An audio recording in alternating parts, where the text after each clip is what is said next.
How's everyone feeling?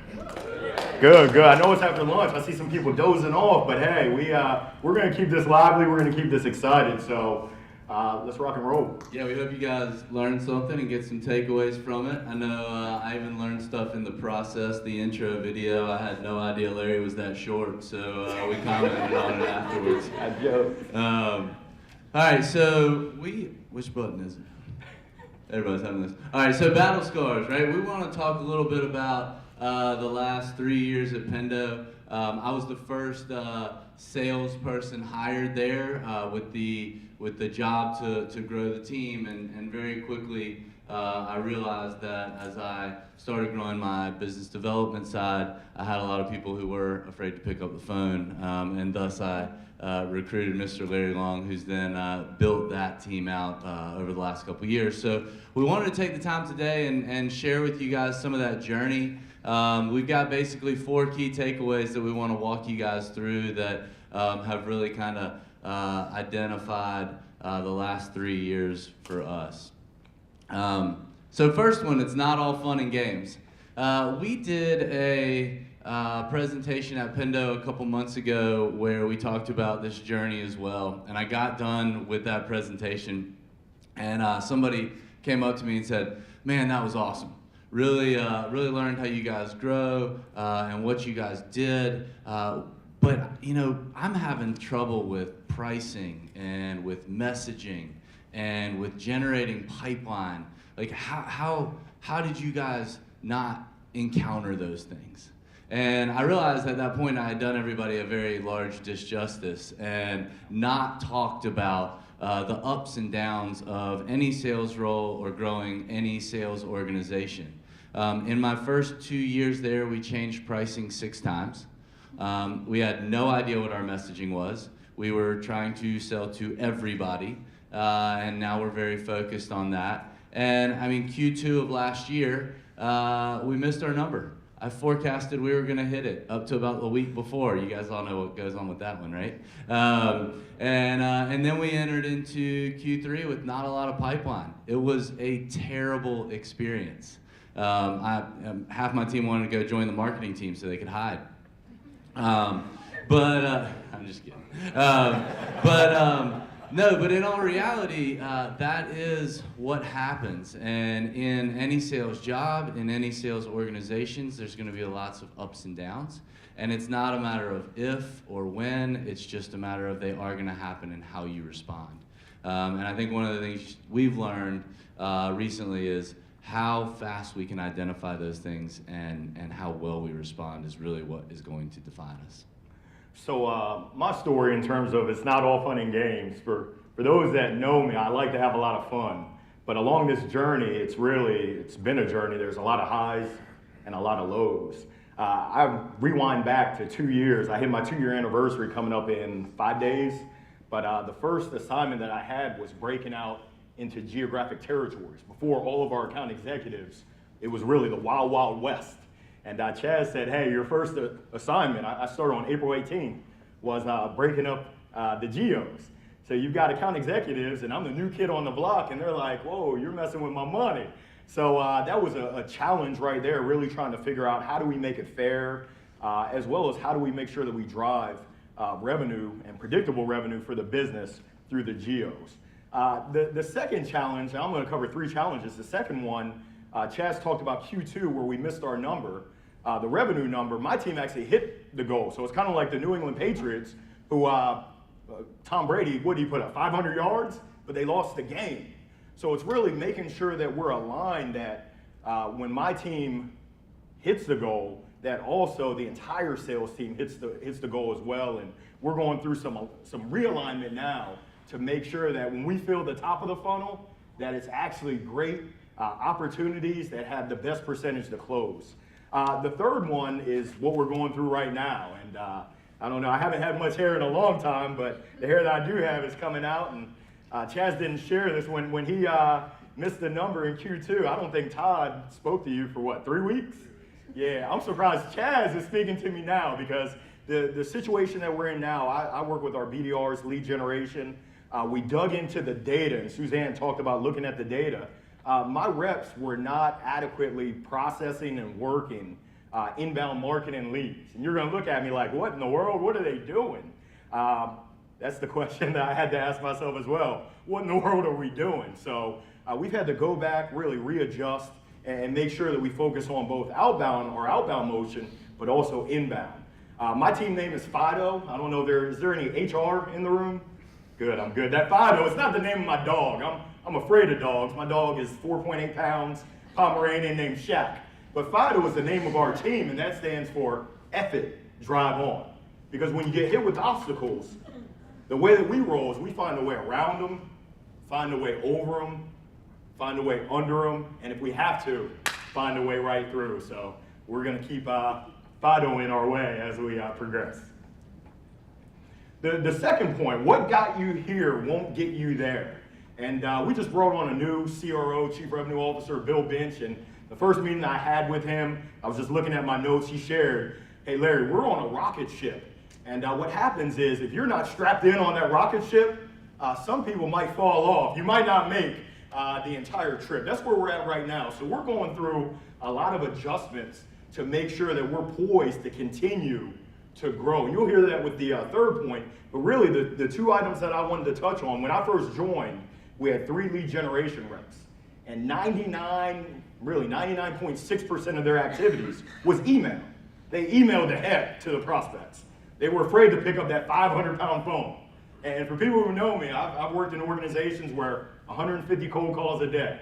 Kind of like what John was talking about, picking up that phone, you start to make things happen.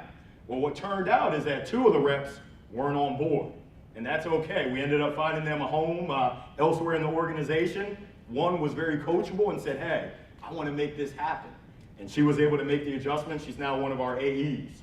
The second area in terms of what got you here won't get you there, and I tell you, it's a challenge trying to build the rocket ship while you're on it, is as we continue to grow, we have to look for ways to take our game to the next level, which I'll touch on the third slide as well. So for me, these things have a couple different meanings, right? And we picked these pictures very specifically. They both represent kind of works of art and just monumental feats, and they were built very differently. And so when you look at the pyramid, this to me is a startup, right? You're hauling every rock on your back all the way up to build the pyramid, and it's probably the harder of the two to build.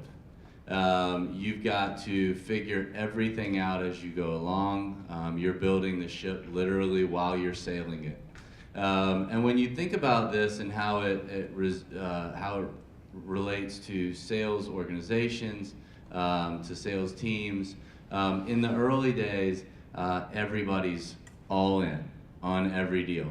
I'll never forget our first $36,000 deal that came through. I had my CEO on it, I had myself on it, we had one of our engineers on it because we didn't know how technical the call was going to go. Our price point at that time was $99 a month, and we were about to do a $36,000 deal. Now our ACV is $30,000 a month, so our CEO doesn't even join those calls anymore. So in the early days of a startup, when you're just figuring things out, everything's new. Every small step can be a challenge. And it's important that you persevere through and keep building. And so the systems, the methodologies, even the words that you use and the people that you're doing it with are very specific to that phase in a company's journey and even in your sales team's journey. And then as you start to evolve and things start to pick up, you start to become this other tower over here. And the idea there is everything has to start to up-level. Jess Lipscomb wrote a blog a couple years ago, and basically the gist of it was that he woke up one day and he had so many employees that he realized if he wasted one day of their time, he literally wasted an entire year's work of man work. So when you start to scale the team, and the things that Larry and I look at now are all around what are the processes that we have in play today? Are they good enough to take our team at scale to the next level? Are we catching everything? Is anything falling through the cracks? What are the levers that we can now pull and dial up and dial down to have additional success? And I think as a salesperson, you got to think about those things for yourself, right? How do I continue to use my new set of skills, like the ones we're learning here today, to continue to evolve the selling process, my selling motion, all of those kinds of things. And then, lastly, it is all around how do you then make yourself look bigger and make yourself appear to that next level of customer or next challenge in the organization. We're dealing with these kind of things right now as we make our next run to try to say, how much faster can we grow? Can we double again? To do that, we have to go after bigger customers that we've never had before. So we're in the process of up-leveling everything, and it's not just your salespeople, it's your contracts. Something as simple as a contract. We sent our contract to a major bank that we're trying to close a deal with right now, and they're like, so we're obviously the first bank you've ever sold to. And so you gotta think through these things when you're starting to grow and starting to change and you wanna transform into the next step. All right, don't be afraid to up-level. This one, when I think about this, I think about a couple things here, and we're gonna talk the longest on this slide, so you have to stare at this guy for a while. But really, this is one of the harder topics, right? This is talent in your organization, and getting from a $99 price point a month to where now we have people that are selling multi-billion-dollar banks. It has been a crazy evolution to watch as things have gone on. And what you find is the people that get you to from point A to point B are not necessarily the people that get you from point C to point D. And as an owner of the revenue generation machine, you have to be very fickle about that, right? On one hand, you need those people that you started with. Because they're the lifeblood of the company. They bleed pink in our terms, right? And you want to do everything you can to keep them along the way. But at the same time, as things continue to move faster and the machine starts to pick up momentum, you find yourself having to specialize. And you find that what we used to sell is not what we sell today.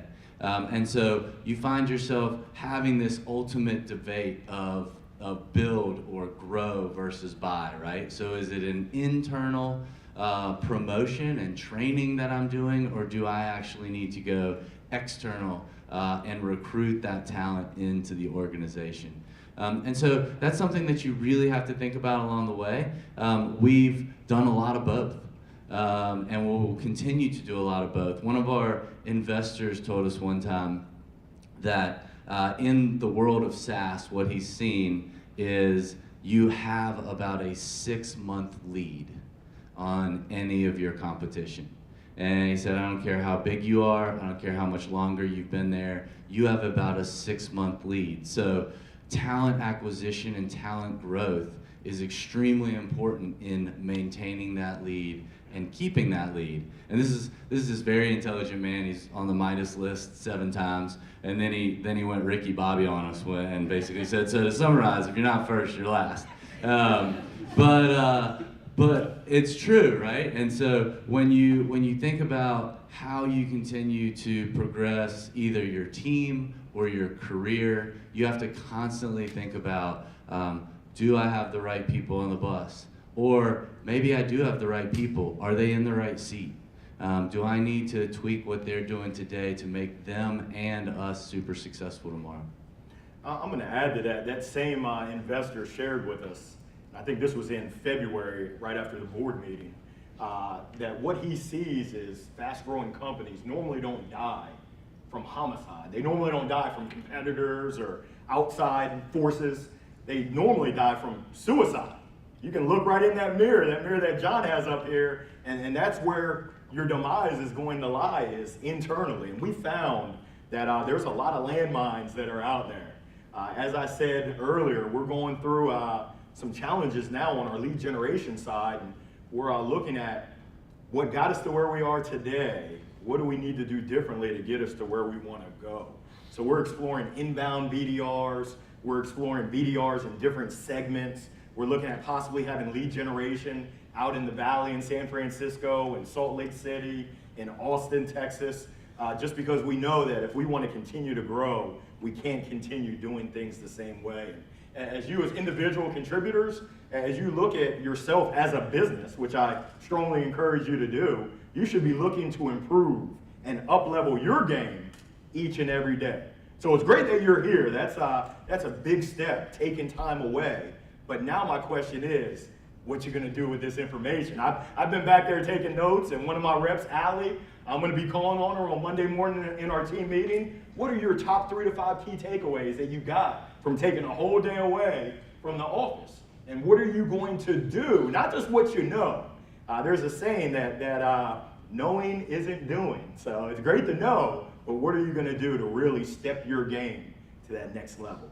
Now this next slide, this is my specialty right here. There's not many things that I'm an expert at, but this one right here, yeah, having fun. I like to have fun. And I was thinking about this because Chaz had mentioned this, I think it was last week when we were talking about this, and he said, you know what, it's really a lot more fun looking back at it than when you're actually in it. But for me, I like to have fun while I'm in it. I mean, we're going a mile a minute. I got to present to the executive team on Monday. I'm going to make sure I have my bulletproof vest, and we'll see how things turn out. But essentially, we've really had to be diligent and mindful that, hey, we're going to have some fun along this ride. We're going to learn, have fun, and people ask, how do you have fun? For us, it's really, for me, I can only speak for myself, it's really about the culture. You spend so much time at work, you got to enjoy what you're doing. So our sales team core values really exemplifies what our culture is about. Number one, hit numbers. I think we're all in sales because we like to hit targets. We keep score, so you know how you stand, thumbs up or thumbs down. Either you hit it or you didn't. Number two, work as a team. We're broken out into territories, and we really have that camaraderie within our geographic territories. Number three, learn and grow. It's great to say, yeah, I'm going to learn and grow. But we actually measure how much are you learning outside of these walls. So we're going to provide training inside, but what are you doing to take your game to the next level? Because if you're not taking your game to the next level, we can grab a drink, but you can't be on my team. I'm sorry. We're trying to go some places. The fourth one is be exceptional. What does that mean? I don't know the Webster's dictionary behind what be exceptional, the word exceptional. But when I think about it, there was a great philosopher. His name was T.I., and he has a song called I Don't Want No Mediocre.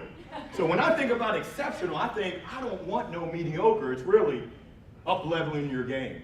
Hustle. We are a startup. Our CEO reminds us all the time we haven't made it. It's great, all the press, and yeah, Pendo, we're doing things, but we haven't made it. We haven't done anything yet.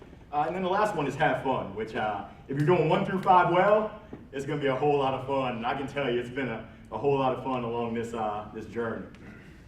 Yeah, and for me, it's basically 3 different things, and why it's important is going back to the first thing we talked about, this journey's hard, right? If you're not having fun along the way and don't like the people around you that you're doing with, it makes it that much harder, and especially in sales. My engineer, my head of engineering came over to me the other day and he's like, would y'all turn down the music?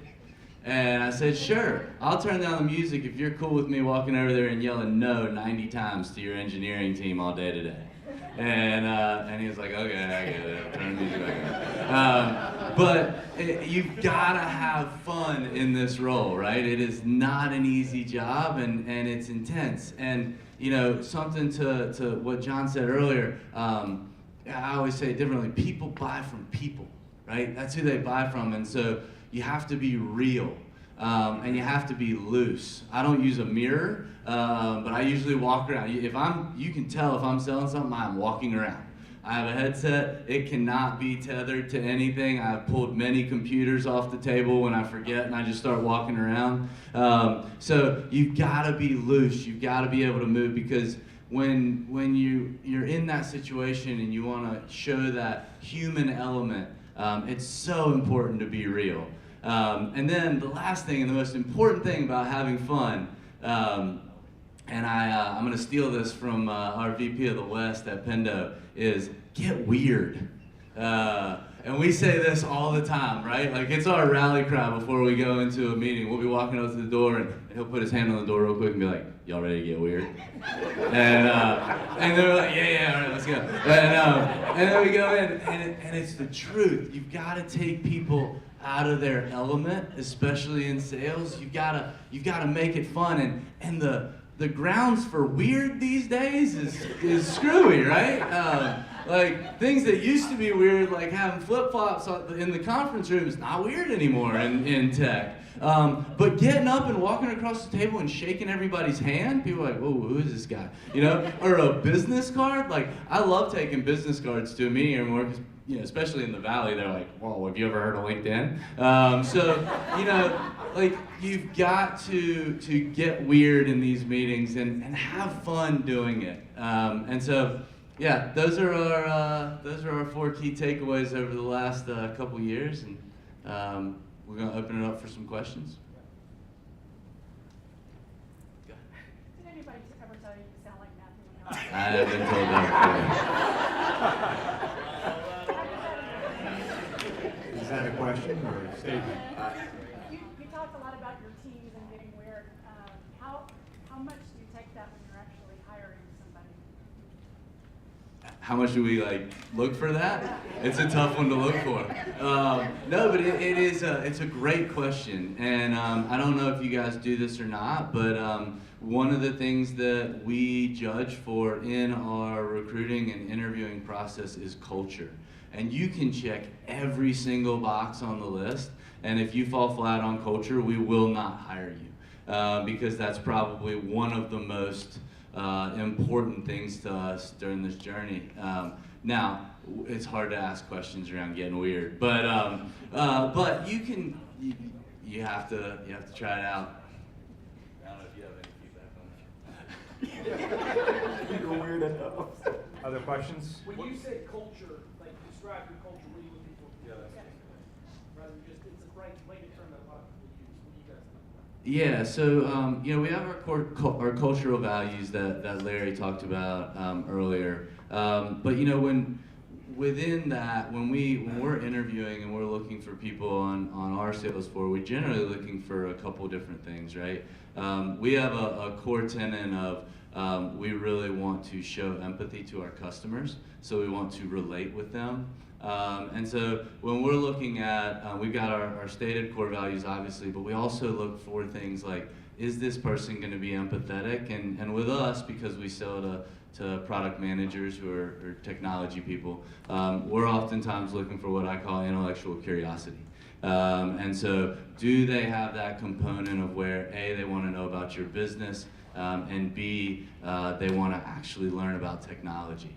So we get into those kind of things from a cultural perspective. It's not the, hey, have you hit your quota? How many times you've done that? Let's see your W-2.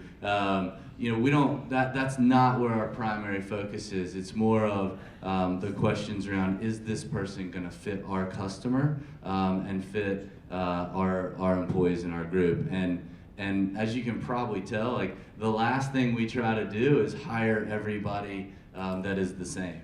Right? Like, we do not believe in that. We try to have a very diverse floor. We try to keep it 50-50 men, women, and because all of that adds perspective to the selling process, and it's a big part of our culture. One more? Another question? Last one? Anyone? Why pink, by the way? What's the story? I mean, I think basically Todd thought it would get people's attention at our first show that we went to, and it stuck. It's actually pink, P-A in Pendo pink. That makes sense. Now I understand. We're getting weird. And last question. Who chose the dinosaur first? Was it Pendo or was it The revenue exchange. Well, that's not even a real thing. That's a fake dinosaur. But that's, a Tyrannosaurus Rex is real. The story behind the dinosaur for us is making sure that your organization's product doesn't go extinct. So we're helping to save your product, kind of like, unlike Toys R Us and Radio Shack, they've all gone extinct. We want to make sure that your respective products are still around and rah! Great answer. Let's hear it for Chaz and Larry.